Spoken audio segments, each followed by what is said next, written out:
بسم اللہ الرحمن الرحیم۔ السلام علیکم ورحمۃ اللہ وبرکاتہ۔ ناظرین، ایک بار پھر ہماری ویب سیریز عظمت و شان اہل بیت رسول صلی اللہ علیہ وسلم میں آپ کو خوش آمدید کہتے ہیں۔ الحمدللہ آج کی ایپیسوڈ میں ہم نبی پاک علیہ السلام کی مبارک اولاد کرام کے بارے میں جانیں گے، نبی پاک کے مبارک بچوں کے بارے میں جانیں گے اور انشاءاللہ اپنے ایمان کو تازہ کریں گے۔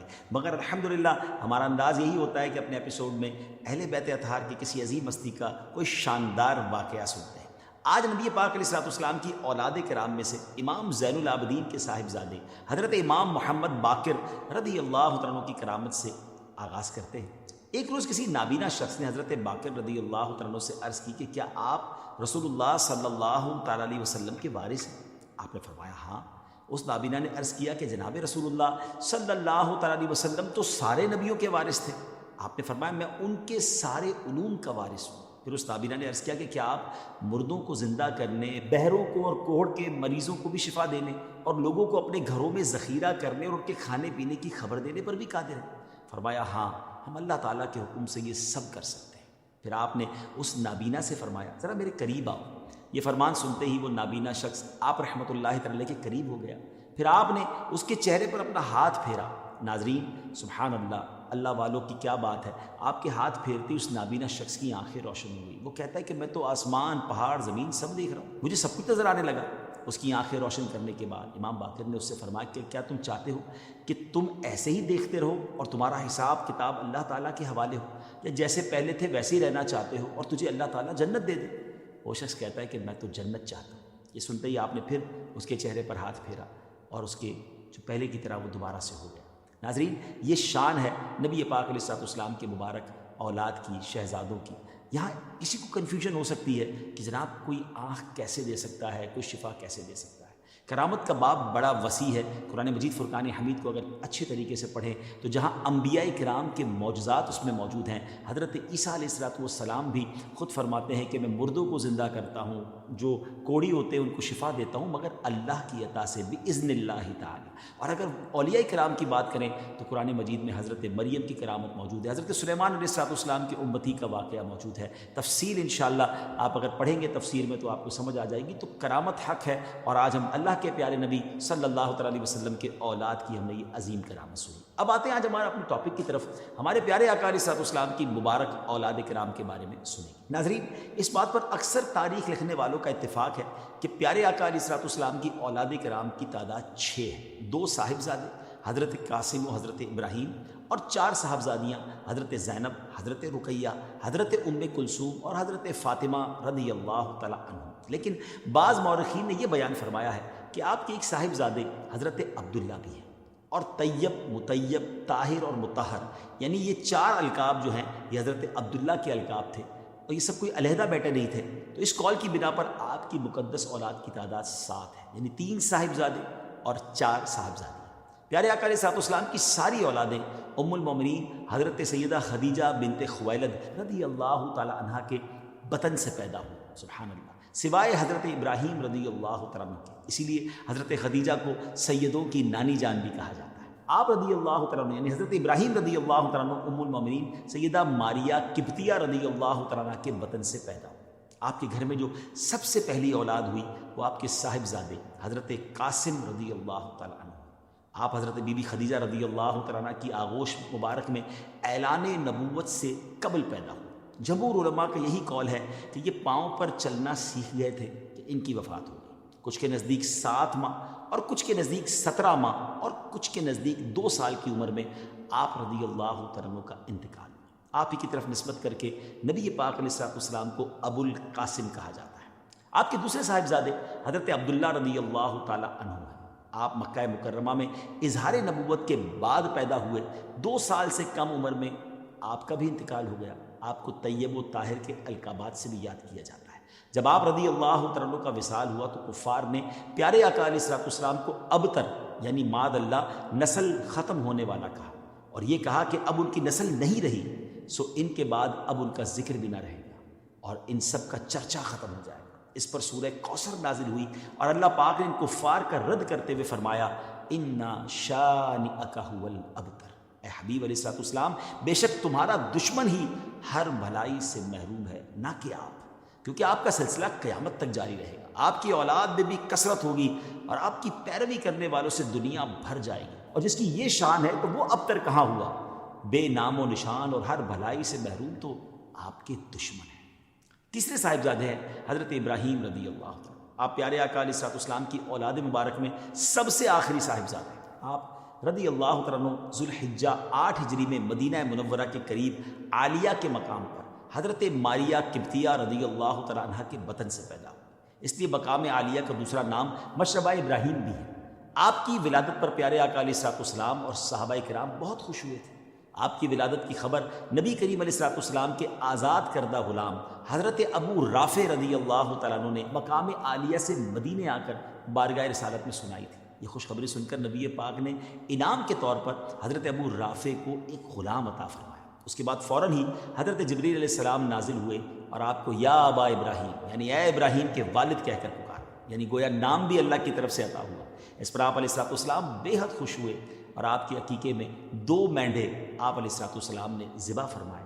پھر آپ رضی اللہ تعالیٰ کے سر کے بال کے وزن کے برابر چاندی خیرات فرمائی اور آپ کے بالوں کو دفن کرایا۔ پھر آپ کا ابراہیم نام رکھا گیا اور پیارے آقا علیہ الصلوۃ والسلام نے آپ کو دودھ پلانے کے لیے ام سیف رضی اللہ تعالیٰ عنہ کے حوالے فرمایا۔ پیارے آقا کو حضرت ابراہیم سے بڑی محبت تھی اور آپ کبھی کبھی ان کو دیکھنے کے لیے حضرت ام سیف کے یہاں تشریف بھی لے جایا کرتے تھے۔ آپ رضی اللہ تعالیٰ کے وصال کے وقت نبی پاک کی مبارک آنکھوں سے آنسو جاری تھے اور زبان پر یہ کلمات تھے کہ آنکھ آنسو بہاتی ہے اور دل غمزدہ ہے، مگر ہم وہی بات زبان سے نکالتے ہیں جس سے ہمارا رب خوش ہو جائے، اور بے شک اے ابراہیم ہم تمہاری جدائی سے بہت زیادہ غمگین ہیں۔ ناظرین، جس دن حضرت ابراہیم کا انتقال ہوا اتفاق سے اسی دن سورج گرہن لگ گیا۔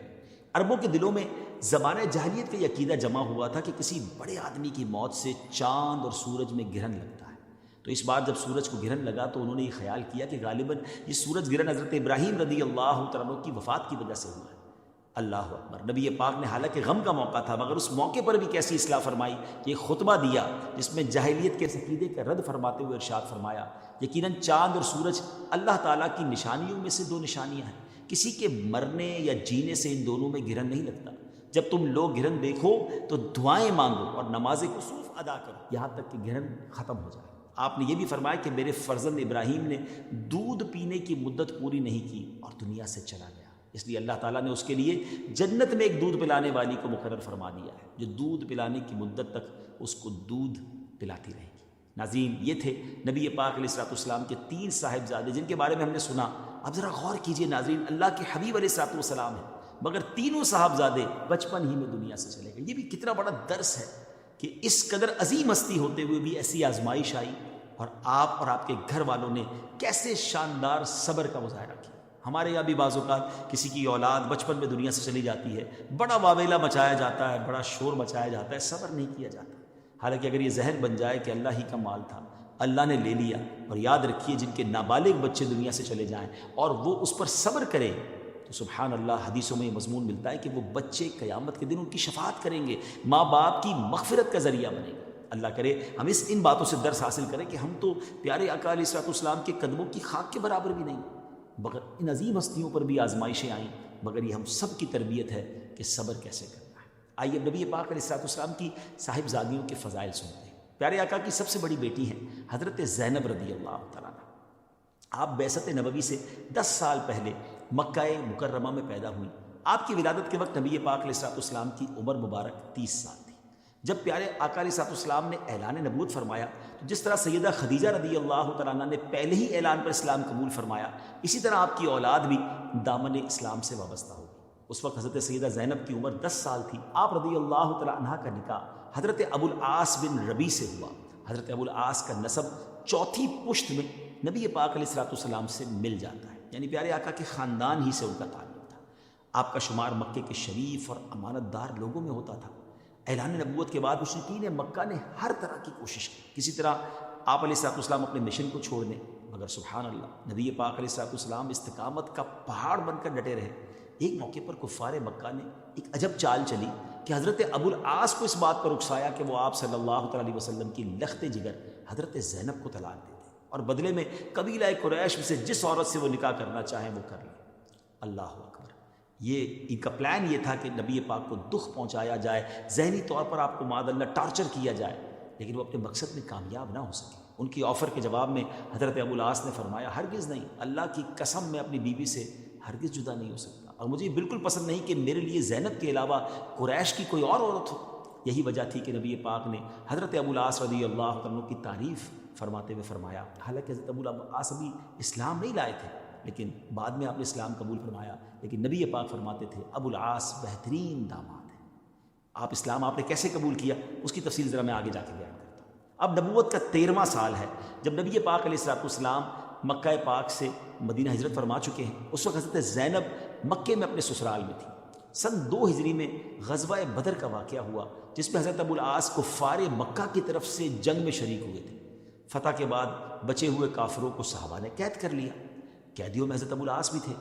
قیدیوں کے بارے میں فیصلہ کیا گیا کہ فدیہ ادا کرنے کے بعد انہیں آزاد کر دیا جائے۔ چنانچہ اہل مکہ نے اپنے اپنے قیدیوں کو چھڑانے کے لیے فدیے بھیجنا شروع کیے، یعنی مکے سے فدیہ آتا تھا، جو بھی اس کی رقم تھی، اور اس کے بدلے قیدی رہا ہوتے تھے۔ اب حضرت ابو العاص جو ہے وہ مسلمانوں کی قید میں ہے اور مدینے میں ہے، بی بی زینب جو ہے وہ مکہ پاک میں ہے، تو انہوں نے اپنا وہ ہار بھیجا جو آپ کو حضرت خدیجہ رضی اللہ تعالیٰ عنہ نے جہیز میں دیا تھا۔ نبی پاک نے جب اس ہار کو دیکھا تو اب آپ پر بلا اختیار رکت کی کیفیت طاری ہو گئی۔ حضرت خدیجہ رضی اللہ تعالیٰ کی یادیں تازہ ہو گئی۔ آپ صلی اللہ تعالیٰ علیہ وسلم نے صحابہ کرام سے فرمایا اگر تم مناسب سمجھو تو ابو العاص کو رہا کر دو اور زینب کا ہار بھی واپس کر دو۔ صحابہ کرام نے عرض کیا یا رسول اللہ صلی اللہ تعالیٰ علیہ وسلم، ہم ابو العاص کو بلا فدیہ رہا کرتے ہیں اور حضرت زینب کا ہار بھی واپس کرتے ہیں۔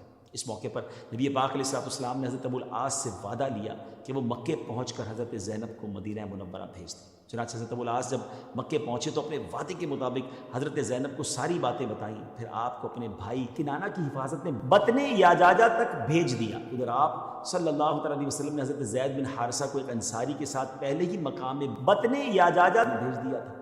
چنانچہ یہ دونوں حضرات بطن یاجاجہ سے اپنی حفاظت میں بہت ہی عزت اور ادب کے ساتھ پیارے آقا علیہ الصلوۃ والسلام کی صاحبزادی حضرت زینب کو مدینہ منورہ لے آئے۔ مگر ناظرین، اس سفر کے دوران ایک بہت ہی افسوسناک واقعہ پیش آیا۔ وہ یہ تھا کہ حضرت زینب رضی اللہ تعالیٰ عنہا کنانہ کے ساتھ مکہ مکرمہ سے ہجرت کر کے نکل رہی تھی، تو اس بات کا کفار کو علم ہو گیا۔ انہوں نے اس قافلے کا پیچھا کیا اور ایک مقام پر پہنچ کر قافلے کا راستہ روک دیا۔ اس دوران ایک بد نصیب ظالم حبار بن الاسود نے آپ کو نیزے سے ڈرا کر اونٹ سے گرا دیا، اس کی وجہ سے آپ کا حمل ساقط ہو گیا۔ مگر پھر آپ کے دیور کنانہ نے کفار کو دھمکی دی اور کسی طرح پیچھے ہٹ گئے۔ آپ رضی اللہ تعالیٰ عنہ کو ہجرت کرنے میں یہ دردناک مصیبت پیش آئی۔ اسی لیے نبی پاک علیہ الصلوۃ والسلام نے آپ رضی اللہ تعالیٰ عنہ کے فضائل میں یہ ارشاد فرمایا کہ یہ میری بیٹیوں میں اس اعتبار سے بہت ہی زیادہ فضیلت والی ہیں کہ میری جانب ہجرت کرنے میں اس نے اتنی بڑی مصیبت اٹھائی۔ آپ رضی اللہ تعالیٰ عنہ ہجرت کے موقع پر حضرت ابو العاص رضی اللہ تعالیٰ عنہ سے جدا ہو گئی تھی، اس طور پر کہ آپ مدینہ منورہ آ گئی تھی اور حضرت ابو العاص مکے میں تھے۔ لیکن سن 6 ہجری میں حضرت ابو العاص بھی اسلام قبول کر کے مدینہ طیبہ آ گئے۔ پیارے آقا نے حضرت ابو العاص اور حضرت زینب کے نکاح کو برقرار رکھا اور پھر آپ کو حضرت ابو العاص بن ربی کے سپرد کر دیا۔ اللہ پاک نے آپ کو ایک بیٹے اور ایک بیٹی سے نوازا۔ بیٹے کا نام علی بن ابو العاص جبکہ بیٹی کا نام امامہ بنت ابو العاص تھا۔ پیارے آقا ان دونوں بچوں پر خصوصی شفقت فرماتے تھے۔ بیٹے علی بن ابو العاص کا بھی بچپن ہی میں انتقال ہو گیا تھا۔ حضرت امامہ رضی اللہ تعالی عنہا کے ساتھ پیارے آقا کی محبت و شفقت مثالی تھی۔ ابھی ہم نے سنا کہ ہجرت کے دوران حضرت زینب کے ساتھ ایک افسوسناک واقعہ ہوا تھا، جس کی وجہ سے آپ زخمی بھی ہو گئی تھی۔ کچھ عرصے کے بعد آپ رضی اللہ تعالیٰ عنہ کا وہی زخم دوبارہ تازہ ہوا جو آپ کی وفات کا سبب بنا۔